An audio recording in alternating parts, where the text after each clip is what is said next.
Finally it's official அப்படின்னு ரெண்டு விஷயங்கள் இப்போ அஃபீஷியலாக கன்ஃபார்ம் ஆயிருக்கு. ஒன்று, நடிகர் விஜய் அவர்கள் அரசியலுக்கு வராரு, இல்லை வந்துட்டார்.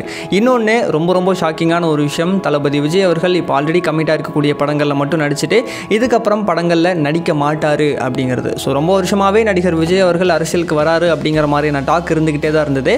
அது அடுத்தடுத்த வருடங்களில் ஆல்மோஸ்ட் கன்ஃபார்ம் ஆகிட்டு இருந்தது. விஜய் மக்கள் இயக்கம் சார்பில் ரசிகர்கள்லாம் நிறைய நற்பணிகள் பண்ணியிருக்காங்க. இப்போ ரீசெண்ட் டைம்ஸில் ரொம்ப அதிகமான நற்பணிகளே பண்ணியிருந்தாங்க. ஸோ கண்டிப்பாக நடிகர் விஜய் அவர்கள் அரசியலுக்கு வராரு அப்படிங்கிறது ஆல்மோஸ்ட் கன்ஃபார்ம் ஆக இருக்கும்போது, தளபதி விஜய் அவர்களே எப்போ இதை பற்றி ஒரு அஃபீஷியல் அனௌன்ஸ்மெண்ட் கொடுக்க போகிறாரு, கட்சியினுடைய பேர் என்னவா இருக்க போகுது அப்படிங்கிற மாதிரியான கேள்விகளும் வந்துட்டு இருந்தது. அதாவது விஜய் மக்கள் இயக்கம் அப்படின்னு இருக்க போதா, இல்லை விஜய் மக்கள் கழகம் அப்படின்னு மாற்ற போகிறாங்க அப்படிங்கிற மாதிரிலாம் சொல்லப்பட்டு இருந்தது. அப்படி இருக்கும்போது இப்போ ரீசெண்டாக மாநில பொதுக்குழு மற்றும் செயற்குழு கூட்டம் ஒன்று நடந்தது. அந்த ஒரு கூட்டத்துக்கு அப்புறமா தளபதி விஜய் அவர்கள் ஒரு அரசியல் கட்சி ஸ்டார்ட் பண்ண போகிறாரு. கட்சி தலைவர் அவர் தான். அந்த கட்சியினுடைய பேர் தமிழக முன்னேற்ற கழகம் அப்படிங்கிறது தான் அப்படின்ற மாதிரிலாம் தகவல்கள் வெளியாகிட்டு இருந்தது. அப்படி இருக்கும்போது இன்னைக்கு தளபதி விஜய் அவர்களே அஃபீஷியலாக ஒரு அனௌன்ஸ்மெண்ட்டை கொடுத்துருக்கிறார். அதாவது தமிழக வெற்றி கழகம் அப்படிங்கிற பேரில் ஒரு அரசியல் கட்சி ஸ்டார்ட் பண்ணி இப்போது இந்திய தலைமை தேர்தல் ஆணையத்தில் பதிவு செய்கிறதுக்காக கட்சியினுடைய சார்பில் ஒரு விண்ணப்பம் கொடுத்துருக்குறாங்க அப்படின்ற மாதிரி சொல்லியிருக்கிறாரு. அண்ட் அது மட்டும் இல்லாமல் இந்த விண்ணப்பத்துக்கு ஒரு அங்கீகாரம் கிடைச்சிருச்சு அப்படின்னா அதுக்கப்புறம் கட்சியினுடைய கொள்கைகள், கோட்பாடுகள், கொடி, சின்னம், செயல் திட்டங்கள் அப்படின்னு இதெல்லாத்தையும் வச்சு மக்கள் சந்திப்பு நிகழ்வுகளோட தமிழ்நாட்டு மக்களுக்கான அரசியல் பயணம் அதாவது நம் அரசியல் பயணம் துவங்கும் அப்படின்ற மாதிரியும் தளபதி விஜய் அவர்களே இப்போ அவருடைய சோசியல் மீடியா பேஜில் அஃபீஷியலாக அனௌன்ஸ் பண்ணியிருக்கிறாங்க. அண்ட் அது மட்டும் இல்லாமல் இன்னொரு முக்கியமான விஷயமும் சொல்லியிருக்கிறாங்க. இந்த 2024 நாடாளுமன்ற தேர்தலில் கண்டிப்பாக போட்டியிட போகிறதில்லை அப்படின்னும் எந்த ஒரு கட்சிக்கும் ஆதரவு பண்ண போகிறதும் இல்லை அப்படின்றதையும் சொல்லியிருக்கிறாங்க.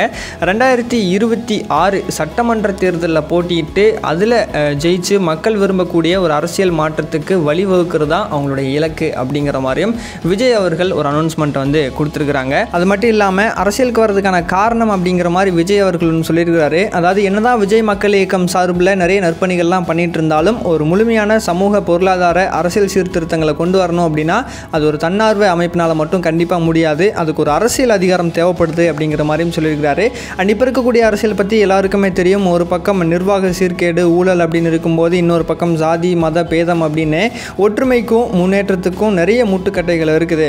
ஆனால் மக்களெல்லாம் எதிர்பார்க்கறது என்ன அப்படின்னா ஒரு தன்னலமற்ற வெளிப்படையான ஜாதி மத பேதம் இல்லாத லஞ்ச ஊழல் இல்லாத ஒரு திறமையான நிர்வாகத்தை தான் மக்கள்லாம் எதிர்பார்த்துட்டு இருக்கிறாங்க அப்படிங்கிற மாதிரியும் சொல்லியிருக்கிறாரு.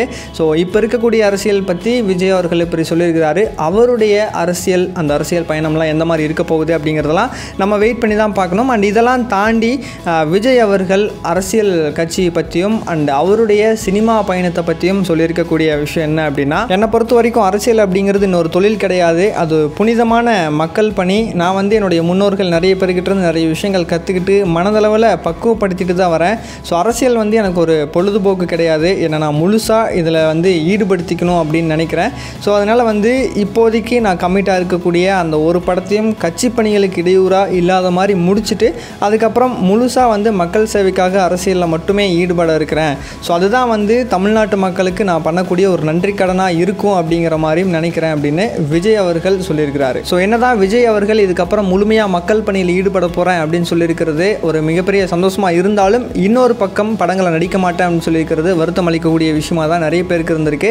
பட் எனிவே விஜய் அவர்களுடைய தமிழக வெற்றி கழகம், அதனுடைய அரசியல் பணிகள் எந்த மாதிரி இருக்க போகுது, அரசியல் பயணம் எந்த மாதிரி இருக்க போகுது அப்படிங்கிறதெல்லாம் நம்ம வெயிட் பண்ணி தான் பார்க்கணும். ஸோ இப்போ நீங்கள் விஜய் அவர்களுக்கு சினிமாவில் அப்படிங்கிறதெல்லாம் தாண்டி அரசியலில் எந்த அளவுக்கு ஒரு சப்போர்ட் இருக்கும்னு நினைக்கிறீங்க, அதே மாதிரி விஜய் அவர்களுடைய இந்த தமிழக வெற்றி கழகத்தினுடைய பயணம் எந்த மாதிரி இருக்கும்னு நினைக்கிறீங்க அப்படிங்கிறதையும், at the same time Vijay அவர்கள் இதுக்கப்புறம் சினிமாவில் நடிக்க மாட்டேன் அப்படின்னு சொல்லியிருக்கிறத பற்றியும் உங்களுடைய கருத்துக்கள் என்ன அப்படிங்கிறத மறக்காமல் கீழே கமெண்ட் பாக்ஸில் கமெண்ட் பண்ணிடுங்க. அண்ட் இன்னும் இந்த மாதிரி நிறைய தகவல்களுக்கு ஃப்ரீ ஸ்டோன் ஸ்டுடியோஸ்க்கு சப்ஸ்கிரைப் பண்ணி மறக்காமல் பெல் ஐக்கானையும் ப்ரெஸ் பண்ணிவிடுங்க.